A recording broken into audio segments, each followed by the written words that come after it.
úttörők voltunk abban, hogy elsőként szerveztünk egy olyan szimpóziumot, amely ráirányítja a figyelmet a rekreáció sokszínűségére, és az volt a tervünk, hogy minden évben ezt megismételjük. Hát 2020-ban a Covid miatt nem tudtuk ezt megtartani, de azóta igyekszünk minden évben megszervezni. Az embereknél tapasztaljuk, hogy nagyon sokan vannak, akik szeretnének minél tovább, minél fiatalosabban, minél egészségesebben élni. Egyre inkább kezd az egészség értékként megjelenni, az egészség értéke előtérbe kerül, és most már talán van rá fizetőképes kereset is, bár most a jelenlegi helyzet ez éppen ezt nem erősíti, de bízunk benne, hogy ez egy átmeneti helyzet lesz. Ez a konferencia egy találkozási pont is legyen, egy évenkénti találkozási pont és lehetőség itt Miskolcon a szakterület szaktekintélyei számára. A társegyetemek ezen a területen tevékenykedő munkatársait, a szakmai partnereinket, kedves barátainkat mondhatom, így is hívtuk meg, hogy minden évben most már hagyományteremtő módon jön létre ez a konferencia, és örülünk egymásnak, és örülünk, hogy szakmai eszmecserét folytathatunk.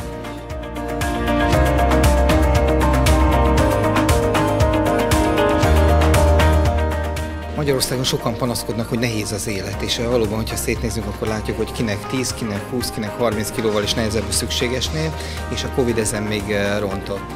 És ha megnézzük azokat az adatokat, amik most megjelentek, például az Euróbarométer felmérését, az azt mutatja, hogy Magyarországon nagyon-nagyon keveset mozgunk.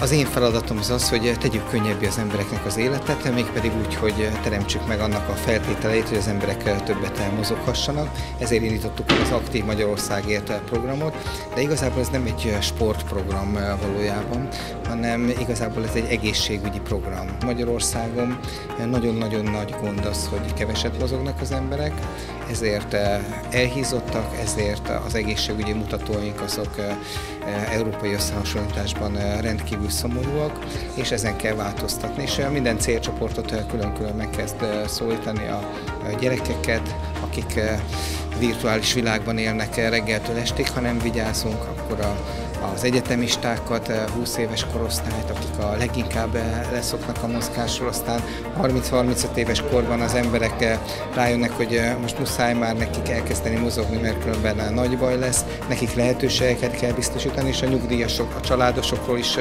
külön programokkal kell gondoskodni, és a nyugdíjasok is egész Európában egy egyre szélesebb csoport, ilyen aktív turisztikai mozgás szempontjából megszólítandó csoport. Mi egy olyan munkát végzünk, amit nyilvánvalóan az államtitkárság egyedül nem tud elvégezni, tehát mi akármit csinálunk, attól nem fog 10 millió ember mozogni. Ehhez a munkához szövetségeseket keressünk. Nagyon sok helyi egyesülettel, különböző sportági szövetséggel, szabadidős sportszövetséggel dolgozunk együtt.